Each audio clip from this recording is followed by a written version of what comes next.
Welcome to PDTV.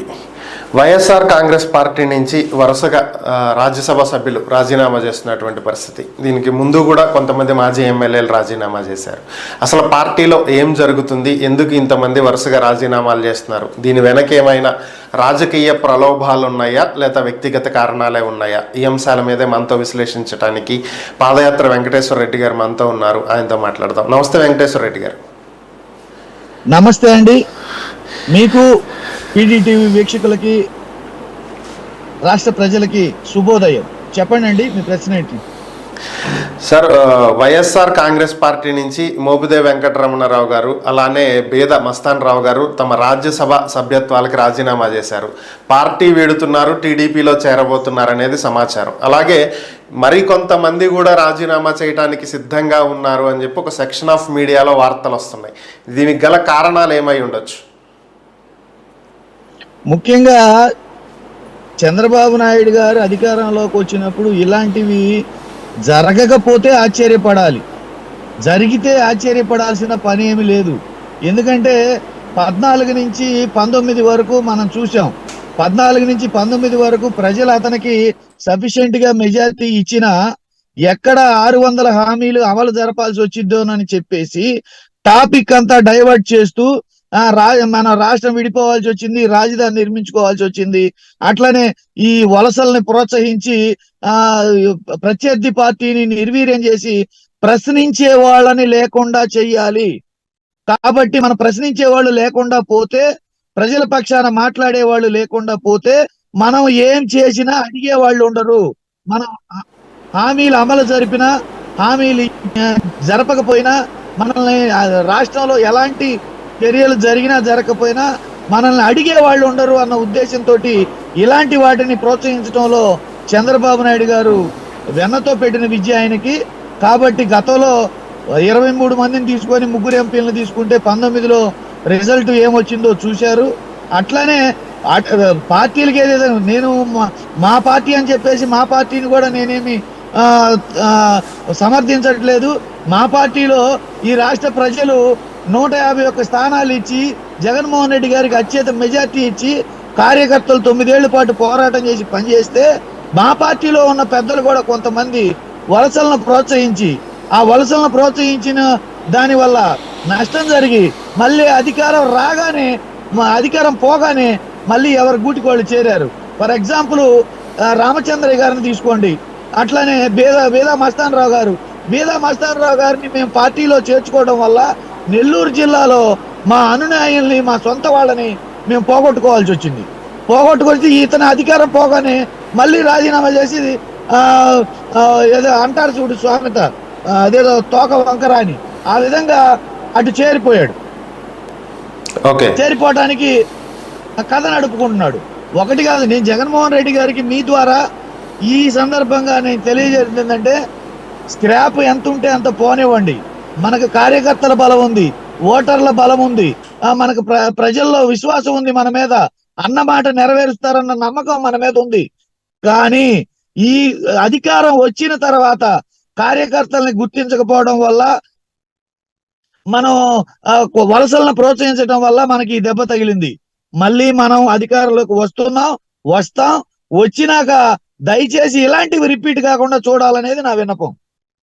Okay, అయితే చంద్రబాబు గారు అంటున్నారు, ఎవరైనా పార్టీ మారాలనుకుంటే రాజీనామా చేసే రమ్మని చెప్తున్నాము, మేము విలువలకు చాలా ప్రాధాన్యత ఇస్తున్నామని చెప్పి ఆయన చెప్తున్నారు. మరి ఒక పక్క చూస్తే అటు ఏలూరు మున్సిపల్ కార్పొరేషన్లో మేయర్ చేంజ్ అయ్యారు, అటు మాచర్ల మున్సిపాలిటీ పూర్తిగా టీడీపీ వైపుకి షిఫ్ట్ అయిపోయారు.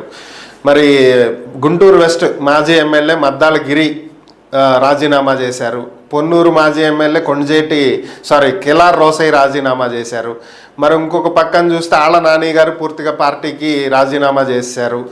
ఇలా అటు పిఠాపురంలో పెండెన్ దొరబాబు గారు పార్టీ వీడారు. ఇలా వరుసగా అందరూ కూడా పార్టీ వీడుతున్నటువంటి పరిస్థితుల్లో వైసీపీకి భవిష్యత్తులో కష్టకాలం ఎదురవబోతుందని భావించాలా?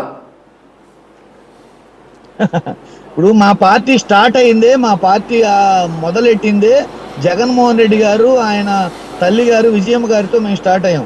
9 ఏళ్ల పోరాటం తర్వాత టికెట్ల కోసం, అధికారం కోసం ఆశించి వీళ్ళంతా వచ్చిన వాళ్లే తప్పితే వీళ్ళు పోరాటం చేసి వీళ్ళు అధికారంలోకి తెచ్చిన వాళ్ళు కాదు.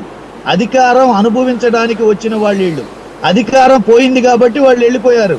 అందుకు మేము కార్యకర్తలు ఎవరు ఎక్కడికి వెళ్ళలేదు, మా ఓటర్లు ఎక్కడ ఎవరికి వెళ్ళలేదు. నిన్నగాక మొన్న మీ సి ఓటర్ సర్వే చూశారు. సి ఓటర్ సర్వేలో గతంలో కూటమి అధికారంలోకి 145 సీట్లతోటి అధికారంలోకి వస్తుందని చెప్పిన సి ఓటర్ సర్వే ఈ 3 నెలల కాలంలో కూటమికి 11% ఓటు తగ్గిపోయింది అని సి ఓటర్ సర్వే చెప్పింది. అంటే ఓటర్లలో, ప్రజల్లో మా బలం, మా విశ్వాసం పెరిగిందే తప్పితే తగ్గలేదు. కానీ ఈ నాయకులు ఎవరైతే ఉన్నారో వలస వచ్చిన వాళ్ళు అధికారం కోసం వెళ్ళారు. ఒక మాట అడుగుతానండి మీ ద్వారా, మోపిదేవి వెంకటరమణ గారిని ఒక మాట అడుగుతాను. అన్న, ఏం తక్కువ చేశాడనన్నా? జగన్మోహన్ రెడ్డి గారు నీకు ఏం తక్కువ చేశాడు? మీకు ఎమ్మెల్యే సీట్ ఇస్తే ఓడిపోతే మిమ్మల్ని ఎమ్మెల్సీని చేసి మంత్రి పదవి ఇచ్చారు. ఎమ్మెల్సీ సభ రద్దు చేయాల్సి వచ్చిందన్న ఆలోచనతోటి మిమ్మల్ని రాజ్యసభ, మీరు కలలో కూడా ఊహించని రాజ్యసభ సభ్యత్వానికి మిమ్మల్ని పంపించి రాజ్యసభ సభ్యుడిని చేశారు. ఇంకా ఏం చేయాలన్నా? ఏం చేయాలి? మీకు ఇంతకంటే ఏం చేయాలి? ఏం ఆశించి అవతలకి వెళ్ళావు? ఏం ఆశించి మీరు పార్టీ మారుతున్నారు?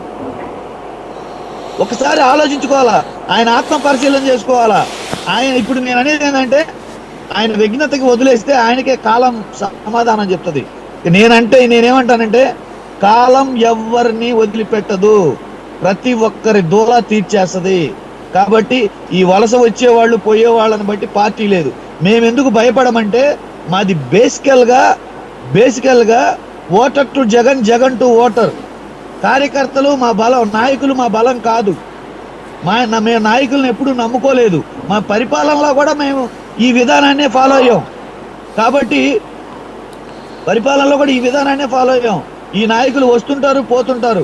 మేము అధికారంలో ఉన్నప్పుడు కూడా మా పేరుని నాని గారు చెప్పారు, మీరు జగన్ గారే ఈ పార్టీలో శాశ్వతం, మా బోటోళ్ళు వస్తుంటారు పోతుంటారని చెప్పేసి ప్లేనరీ సమావేశంలో ఆనాడు పేరు నాని గారు చెప్పారు. ఈ రోజు అదే జరుగుతుంది. ఇది మేము ఎక్స్పెక్ట్ చేయింది కాదు, మేము అనుకోని సంఘటన ఏం కాదు. నాయకుల వల్ల మా పార్టీ గెలవల, ప్రజల వల్ల గెలిచింది, కార్యకర్తల వల్ల గెలిచింది. కార్యకర్తలు ప్రజల్లో ఉన్నారు కాబట్టి ఆ నాయకులు వస్తుంటారు, పోతుంటారు. ఓకే, అయితే మోపిదేవి వెంకటరమణ గారు కూడా మాట్లాడుతూ, పార్టీ నాకు ఇచ్చింది, జగన్ నాకు చేసినవే చెప్తున్నారు, కానీ నేను పార్టీ కోసం ఎంతో త్యాగం చేశాను, మరి నా త్యాగం గురించి ఎందుకు మాట్లాడట్లేదని ప్రశ్నిస్తున్నారు. మరి ఆయన పార్టీ కోసం చేసింది ఏంటి, ఆయన చేసిన త్యాగాలు ఏంటి? అది ఆయన చెప్పాలి. ఇప్పుడు ఆయన ఏం చేశారు అనేది ఆయన చెప్పాలి. ఆయన జీవితం ఇప్పుడు మా ఉమ్మడి జిల్లాలో, మా జిల్లాలోని వ్యక్తి ఆయన రాజకీయ నేపథ్యం ఎట్లా వచ్చారో మాకు తెలుసు. మండల ప్రెసిడెంట్ నుంచి రాజశేఖర రెడ్డి గారు టికెట్ ఇస్తే ఎమ్మెల్యే అయ్యారు. ఆ తర్వాత ఆయన మళ్ళీ ఓడిపోయారు. ఓడిపోయిన తర్వాత ఇంతవరకు గెలవలేదు. ఆయన ఒకవేళ పార్టీకి త్యాగం చేసి ఉంటే ఆయన ఏం త్యాగం చేశారు, ఎంత త్యాగం చేశారు అనేది ఆయన చెప్పాలి. మేము ఇప్పుడు కూడా తప్పు పట్టట్లా. ఏం తక్కువ చేశాడు అని నువ్వు పక్కకి వెళ్ళావన్నా ఆ విషయం చెప్పు అన్నాం. మేము ఆయన విమర్శించట్లా, తప్పు పట్టట్లా. ఎందుకంటే ఏం తక్కువ చేసి వెళ్ళాడని అడుగుతున్నాం. ఇంకేం తరుగైందో చెప్పమంటున్నాం, మీకేం కావాలో చెప్పమంటున్నాం. ఓకే సార్, చివరిగా ఒక ప్రశ్న. ఇంకా మరికొంతమంది రాజ్యసభ సభ్యులు పార్టీ మారబోతున్నారు, కేవలం ఒక 3-4 మాత్రమే మిగిలే అవకాశం ఉంది అనేటువంటి వార్తలు వస్తున్నాయి. ఇందులో ఎంతవరకు వాస్తవాలు ఉన్నాయి? ఇంకా వైసీపీ పని అయిపోయింది, మొత్తం సర్దేసుకుంటామే అంటున్నారు. నిజంగానే ఆ పరిస్థితి ఉందా? ఇవన్నీ కూడా కేవలం చంద్రబాబు నాయుడు గారు ఇచ్చిన హామీలు నెరవేర్చలేక, ఇక్కడ రాష్ట్రంలో జరుగుతున్న అరాచకాలను అరికట్టలేక, ప్రశ్నించే వాళ్ళ గొంతు నొక్కడం కోసం, రాష్ట్రంలో జరుగుతున్న విషయాలన్నింటినీ మభ్యపెట్టి డైవర్ట్ చేసి వేరే విషయాలకి ప్రజల్ని ఫోకస్ చేయడం కోసం ఒక వర్గం మీడియా సృష్టిస్తున్న కథనాలు. ఆ కథనాలలో ప్రజలు పడే పరిస్థితిలో ఏమీ లేరు. ప్రజలకి ఈ రోజు అన్ని అవగతమే. ప్రజలు మనం 14 నుంచి 19 వరకు అన్ని గమనించారు. ఓటేసే టైం వచ్చే వరకు ఏం చేశారో అది చేశారు. అట్లానే 19 నుంచి 24 వరకు అన్ని గమనించారు. ఓటేసే టైం వచ్చే వరకు ఏం చేశారో అది చేశారు. మీరు గమనించండి, ఒక్క చోట కూడా గెలవని పవన్ కళ్యాణ్కే 21 ఇచ్చారు. అట్లానే బీజేపీ ఓటు శాతం లేని బీజేపీకే 8 ఇచ్చారు. ఇవన్నీ నాయకులను బట్టి వచ్చినాయా? అంతకు ముందు వాళ్ళు ఏదన్నా త్యాగాలు చేస్తే వచ్చినాయా? కాదు కదా. ప్రజలు ప్రతి విషయాన్ని గమనిస్తున్నారు. అలాంటిది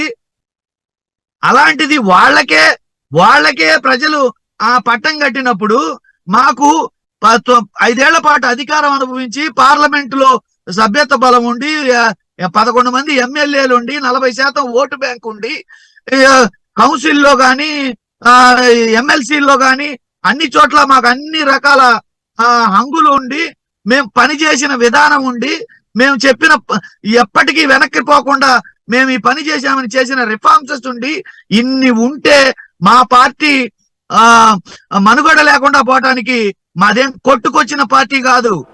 ప్రజల ఆకాంక్ష మేరకు ప్రజల కోసం ముందుకొచ్చిన పార్టీ కాబట్టి మాదే కొట్టుకొచ్చిన పార్టీ అయితే మళ్ళీ వరదలకు కొట్టుకుపోద్దనుకోవచ్చు. మేము కొట్టుకు రాలేదు పార్టీని, మేము పెట్టుకొని ఎన్నికలకు వెళ్ళి గెలుచుకొని వచ్చాం. Okay, thank you Venkateswara Reddy గారి అంశాల మీద మీ విశ్లేషణ అందించినందుకు ధన్యవాదాలు.